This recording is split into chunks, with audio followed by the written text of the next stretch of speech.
Hello guys, കട്ട Vijay fans ഉണ്ടോ ഉണ്ടെങ്കിൽ ഒന്ന് കമൻറ്റ് ബോക്സിലേക്ക് വന്നേരം കേട്ടോ. നിങ്ങളുടെ സപ്പോർട്ട് എത്രമാത്രം ഉണ്ടെന്നൊന്ന് അറിയാനായിട്ടാണ്. ഞാനും ഒരു കട്ട വിജയ് ഫാനാണ്. ശരിക്കും പറഞ്ഞാൽ പണ്ട് ഞാനൊരു തലപതി ഭ്രാന്തനായിരുന്നു. അതായത് രാത്രി 12 മണിക്കൊക്കെ ഫസ്റ്റ് ലുക്കോ ട്രെയിലറോ ടീസറോ ഒക്കെ വരുമ്പോഴത്തേക്കും കണ്ണിലെണ്ണ ഒഴിച്ചിരുന്ന് കാത്തിരുന്ന് വീണ്ടും പണ്ടൊക്കെ ഈ അജിത് സൂര്യ വിജയ് ഈ യൂട്യൂബിലൊക്കെ വ്യൂസിൻ്റെ വെച്ചിട്ടുള്ള ഒരു പോരാട്ടം ഉണ്ടായിരുന്നല്ലോ. ആർക്കാണ് കൂടുതൽ 1 മണിക്കൂറിൽ ആർക്കാണ് കൂടുതൽ വ്യൂസ്. അതിനൊക്കെ വേണ്ടിയിട്ട് ഞാനും ഒരുപാട് പ്രാവശ്യം ട്രെയിലറിൽ നിന്ന് വീണ്ടും ഒക്കെ റിപ്പീറ്റായിട്ട് വാച്ച് ചെയ്ത ഒരു ഭ്രാന്ത് പിടിച്ച ഒരു തലപതി ആരാധകനായിരുന്നു ഒരിക്കൽ ഞാൻ. ഇപ്പോഴും ഫാനിസത്തിന് ഒരു കുറവും ഇല്ല, കട്ട തലപതി ഫാനാണ്. ഇതേ സെയിം അവസ്ഥ തന്നെയാണ് ലാലേട്ടൻ്റെ കാര്യത്തിലും. പക്ഷേ അന്നത്തെ കണക്കൊരു ഭ്രാന്ത് പിടിച്ച ഒരു ആരാധന ഉണ്ടോ എന്ന് ചോദിച്ചാൽ കുറച്ചൊക്കെ കുറവ് വന്നിട്ടുണ്ടെന്ന് വേണം പറയാനായിട്ട്. പക്ഷേ ഇപ്പോഴും ഒരു കട്ട തലപതി അല്ലെങ്കിൽ ഒരു കട്ട ലാലേട്ടൻ ഫാൻ, ഇവർ രണ്ടുപേരുടെ ഒരു കട്ട ഫാൻ തന്നെയാണ് ഞാൻ. ഓക്കെ, അപ്പോൾ എന്തായാലും the greatest of all time trailer വന്നിട്ടുണ്ട്. ഇന്നലെയാണ് വന്നത്. പക്ഷേ ഞാനത് കാണാതിരിക്കുമെന്ന് നിങ്ങൾക്ക് തോന്നുന്നുണ്ടോ? കണ്ടു, ഒരുപാട് പ്രാവശ്യം ഞാനതിട്ട് വീണ്ടും കണ്ടു. അപ്പോൾ ആ ഒരു ട്രെയിലറിനെ കുറിച്ചുള്ള എൻ്റെ അഭിപ്രായം എനിക്കിഷ്ടപ്പെട്ടോ ഇല്ലയോ എന്ന് ഞാൻ പറയാം. അപ്പോൾ എന്തായാലും നമുക്ക് ആ ഒരു ട്രെയിലർ ഒരിക്കൽ കൂടി ഒന്ന് കാണാം, കണ്ട് എൻജോയ് ചെയ്യാം. എൻ്റെ അഭിപ്രായം ഞാൻ പറയാം. അതിനു മുമ്പ് നിങ്ങളുടെ അഭിപ്രായം ഒന്ന് കമൻറ്റ് ചെയ്തേക്കുക. വീഡിയോ ഇഷ്ടപ്പെടുവാണെങ്കിൽ ലൈക്ക് ചെയ്യാനും സബ്സ്ക്രൈബ് ചെയ്യാനൊന്നും മറക്കരുത്. അപ്പോൾ എന്തായാലും നമുക്ക് ആ ഒരു ട്രെയിലർ റിയാക്ഷനിലേക്ക് പോകാം. റെഡി? നൻപാൻ നൻപീസ് അണ്ണേ വരാ വഴിവിട്. The greatest of all time. Guys, this is a new assignment.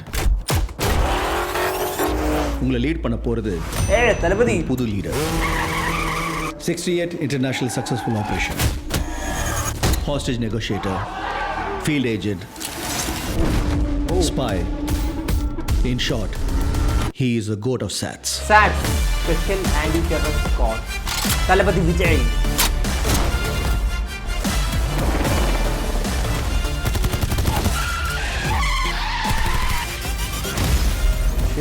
குழந்தை நல்லா இருக்கு, ஒன்றும் டென்ஷன் ஆகாத. எனக்கு குழந்தைய நினைச்சலாம் டென்ஷன் இல்லை, காந்தியை நினைச்சுதான் டென்ஷன். காந்தி இப்பெல்லாம் அலோஃபா சுத்திட்டு இருக்காரு, வீட்டுக்கும் டைமுக்கு வரதில்ல. இனிமே சத்தியமா குடிக்கூடாதுடா. ஏதாவது பொண்ணோட தொடர்பு இருக்கும்னு கொஞ்சம் சந்தேகமா இருக்கு. Silly moment. அறிவு இருக்கடா உனக்கு? ஜெயராமேட்டா எல்லா மிஷனுக்கு ஃபேமிலியோட ஹாலிடேக்கு போவானா? அதுவும் பேங்காக்கு. பிரபுதேவா பிரசாந்த் அனுபவிச்ச இந்த பெயின காந்தியும் இதாடே வில்லன் இல்லப்பா.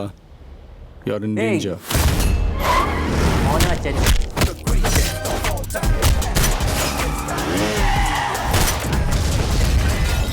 இது வரைக்கும் நிறைய பேர் காந்தி வேஷம் போட்டு பார்த்துருக்கேன். ஆனால் ஃபார் த ஃபர்ஸ்ட் டைம் காந்தியே வேஷம் போட்டு பார்க்கலாம். சென்னையில் ஏதோ ஒரு இடத்துல பாம்பு வைக்க போகிறாங்க.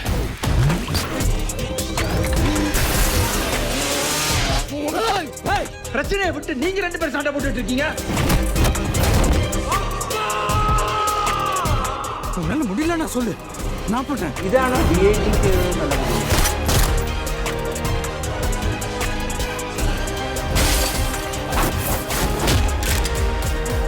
வயசாயிடுச்சு, ஸ்குவாடை விட்டு போய் பல வருஷம் ஆச்சு. எப்படின்னு யோசிக்கிறீங்களா? எவ்வளோ வயசான என்னையா? A lion is always a lion. ആ സീനുണ്ടല്ലോ,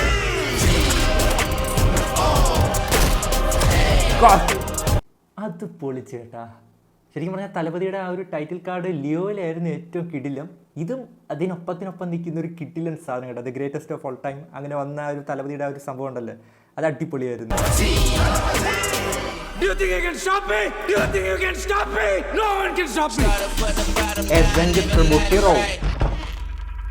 மருதமலை India reference. மாமணியே முருகையா, தேவனின் குலம் காக்கும் வேலையா ஹையா. September 5. I'm waiting. അത് വേണ്ടായിരുന്നെന്നൊരു തോന്നല്. കാരണം തുപ്പാക്കിക്ക് ശേഷം വന്ന മിക്ക പടത്തിൽ ആദ്യം എടുത്തിട്ട് വെറുപ്പിച്ച് കളഞ്ഞേട്ടാ. വെയിറ്റിംഗ്. ശരിക്കും പറഞ്ഞാൽ ഒരു തലപതി പടങ്ങളുടെ ഒരു മാഷപ്പ് കണ്ട ഒരു ഫീലാണ്. എനിക്ക് ട്രെയിലറിനകത്ത് വലിയ പൊരുത്തക്കേടൊന്നും തോന്നിയില്ല. ഒരു ഓക്കേയിഷ് ട്രെയിലറാണ്. മൊത്തത്തിൽ കണ്ടിരിക്കുമ്പോഴത്തേക്കും വലിയ പ്രശ്നങ്ങളൊന്നും ഈ ഒരു ട്രെയിലറിനകത്തില്ല. പിന്നെ കളർ ഗ്രേഡിങ്ങിൻ്റെ കാര്യം എല്ലാവരും എടുത്ത് പറയുന്നത് ഞാൻ കേട്ടു, അതിനെക്കുറിച്ച് എനിക്ക് പറയാനുണ്ട്. അതേപോലെ തന്നെ തലപതിയുടെ DIG ചെയ്ത ലുക്ക്, എനിക്ക് ആ പാട്ട് കണ്ടപ്പോഴത്തേക്കും വല്ലാത്ത വെറുപ്പിച്ചാണ് കാണാൻ തോന്നിയ ലുക്ക്. പക്ഷേ ഈ ഒരു ട്രെയിലർ കണ്ടപ്പോഴത്തേക്കും ആ ഒരു പോരായ്മ അങ്ങനെ വലുതായിട്ട് അനുഭവപ്പെടുന്നില്ല. അതുമാത്രമല്ല വളരെ യങ്ങായിട്ടുള്ളൊരു വിജയിയെ നമുക്ക് ഈ ഒരു ട്രെയിലറിൽ കാണാൻ സാധിക്കുന്നുണ്ട്. അതുപോലും ഒരു വലിയ പോരായ്മയായിട്ടൊന്നും എടുത്ത് പറയാനായിട്ട് സാധിക്കത്തില്ല ലുക്ക്. എന്തായാലും VFX ആയാലും DAGിങ്ങിൻ്റെ ആ ഒരു ഫാക്ടർ ആയാലും ഒന്നും വലിയ ഒരു പ്രോബ്ലമായിട്ട് വരാൻ സാധ്യതയില്ലെന്നാണ് എനിക്ക് ഒരു ട്രെയിലർ കണ്ടെടുത്തോളം തോന്നുന്നത്. പിന്നെ എടുത്ത് പറയാനായിട്ടുള്ളത് സയൻസ് ഫിക്ഷൻ ആണെന്ന് പറഞ്ഞാണ് കുറേയൊക്കെ ഞാൻ കേട്ടിട്ടുള്ളത്. ഈ ഒരു പടത്തെക്കുറിച്ച് ഒരുപാട് റൂമേഴ്സ് കേട്ടിട്ടുള്ളത് സയൻസ് ഫിക്ഷൻ സബ്ജക്റ്റ് ആണ്, ലൂപ്പാണ്, പിന്നെന്തോ ടൈം ട്രാവൽ ആണ്, അത്തരത്തിലുള്ള ഒരുപാട് കമൻറ്റ്സ് റൂമേഴ്സൊക്കെ കേട്ടിരുന്നു. എവിടെ സയൻസ് ഫിക്ഷനും ബാക്കിയുള്ള കാര്യങ്ങളുമൊക്കെ ഞാനിതിനകത്തൊന്നും കണ്ടില്ല. ഒരു സ്പൈ പടം പോലെയൊക്കെ ഉള്ളൊരു പടമായിട്ടാണ് എനിക്ക് ഫീൽ ചെയ്യുന്നത്. അതിനകത്ത് അച്ഛനും മകനും ഒക്കെ വരുന്നുണ്ട്. ഇനി മാസ് പോലെ വല്ല വളവാണോ എന്ന് മാത്രമേ പേടിയുള്ളൂ. ശരിക്കും പറഞ്ഞാൽ വെങ്കട് പ്രഭു എന്ന ഡയറക്ടറെ വിശ്വസിക്കാൻ പറ്റത്തില്ല. കാരണം ഞാൻ പറയാം, മങ്കാത്ത കീടിലം പടമാണ്, പക്ഷെ മാസ് വൻ ദുരന്തമാക്കി കളഞ്ഞ്. അതിനുശേഷം മാനാട് ഗംഭീര പടമാണ്. അതിനുശേഷം വന്ന മറ്റേ നാഗചൈതന്യയുടെ കസ്റ്റഡി ഉണ്ടല്ലോ, അതൊരു ദുരന്ത പടമാക്കി കളഞ്ഞ്. പുള്ളി എപ്പോൾ എന്ത് ചെയ്യുമെന്ന് പുള്ളിക്ക് മാത്രമേ പറയാൻ കഴിയത്തുള്ളൂ. ശരിക്കും പറഞ്ഞാൽ ഇതിൽ പ്രതീക്ഷയുണ്ട് പടത്തിൽ. തലപതി വെങ്കട് പ്രഭു കോംബോ വരുമ്പോഴത്തേക്കും അതായത് പ്രതീക്ഷയുണ്ട്. പക്ഷെ അത് ഏത് തരത്തിലുള്ളൊരു സാധനമായിരിക്കും ഒരു പിടിയും കിട്ടുന്നില്ല. ഇനിയിപ്പോൾ ഈ ഒരു സയൻസ് ഫിക്ഷൻ ഫാക്ടർ അല്ലെങ്കിൽ ഈ ഒരു ടൈം ട്രാവലോ ലൂപ്പോ ഒക്കെ സർപ്രൈസിങ് എലമെൻ്റ് ആയിട്ട് ഇനി പടത്തിൽ വരുമോ ഇല്ലയോ എന്നൊന്നും പറയാനായിട്ട് നമുക്ക് പറ്റത്തില്ല. എന്തായാലും ട്രെയിലറിൽ അത്തരത്തിലുള്ളൊരു കാര്യമില്ല. ശരിക്കും പറഞ്ഞാൽ ആദ്യം ഞാൻ ഈ ഒരു ട്രെയിലർ കണ്ട സമയത്ത് എനിക്ക് നിരാശയായിരുന്നു കേട്ടോ. ഞാൻ ഈ റൂമേഴ്സൊക്കെ വിചാരിച്ചിട്ട് സയൻസ് ഫിക്ഷൻ ഫാക്ടർ എന്തെങ്കിലുമൊക്കെ സബ്ജക്റ്റായിട്ട് വരുമെന്ന് വിചാരിച്ചിട്ടിരുന്ന സമയത്ത് ഇങ്ങനെ ഒരു ആക്ഷൻ സ്പൈ പടത്തിൻ്റെ ഒരു ട്രെയിലർ കാണുമ്പോഴത്തേക്കും സ്വാഭാവികമായിട്ടും നിരാശപ്പെടും. അങ്ങനെ ഒരു നിരാശ എനിക്ക് ഈ ഒരു ട്രെയിലറിൻ്റെ ആദ്യം ഞാൻ ഈ ഒരു ട്രെയിലർ കണ്ട സമയത്ത് എനിക്ക് ഫീൽ ചെയ്തു. പക്ഷേ പിന്നീട് ഈ ഒരു ട്രെയിലർ കാണുന്ന സമയത്ത് ആ ഒരു നിരാശയുടെ അളവ് കുറഞ്ഞു വരുന്നു. ഒരു ആക്ഷൻ പടം എന്ന രീതിയിൽ അല്ലെങ്കിൽ ഒരു കൊമേഴ്ഷ്യൽ ആക്ഷൻ പടം എന്ന രീതിയിൽ നോക്കിക്കാണുവാണെങ്കിൽ ഈ ഒരു ട്രെയിലർ നല്ലൊരു കിഡിലൻ ട്രെയിലറായിട്ടാണ് എനിക്ക് പേഴ്സണലി ഫീൽ ചെയ്തത്. പിന്നെ കണ്ട് ഈ ഒരു ട്രെയിലർ എനിക്ക് ഇഷ്ടപ്പെട്ടു. ഓക്കെ, അപ്പോൾ എന്തായാലും നമുക്ക് കാത്തിരിക്കാം. പിന്നെ പഴയ തമിഴ് നടന്മാരും നടിമാരും ഒക്കെ ഈ ഒരു സിനിമയ്ക്കകത്തുണ്ട്. പ്രഭുദേവയുണ്ട്, പ്രശാന്തുണ്ട്, നമ്മുടെ ജയറാമേട്ടനുണ്ട്. ജയറാമേട്ടനൊക്കെ നല്ലൊരു റോൾ തന്നെയാണ് കൊടുത്തിരിക്കുന്നത് എന്നാണ് എനിക്ക് ഈ ഒരു ട്രെയിലർ കണ്ടിടത്തോളം മനസ്സിലാവുന്നത്. എന്തായാലും നമുക്കിതൊക്കെ തിയേറ്ററിൽ കാണാം. എന്തായാലും ബാക്കി കാര്യങ്ങളൊക്കെ നമുക്ക് തിയേറ്ററിൽ നോക്കാം. പിന്നെ എടുത്ത് പറയാനായിട്ടുള്ളത് കളർ ഗ്രേഡിങ്.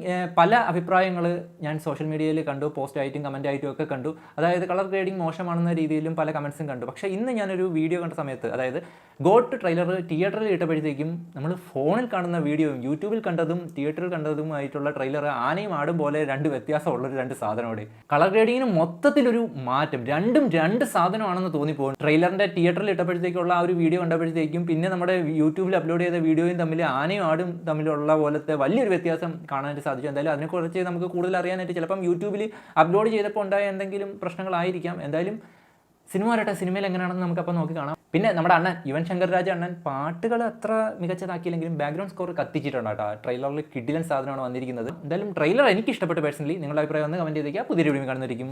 ബൈ.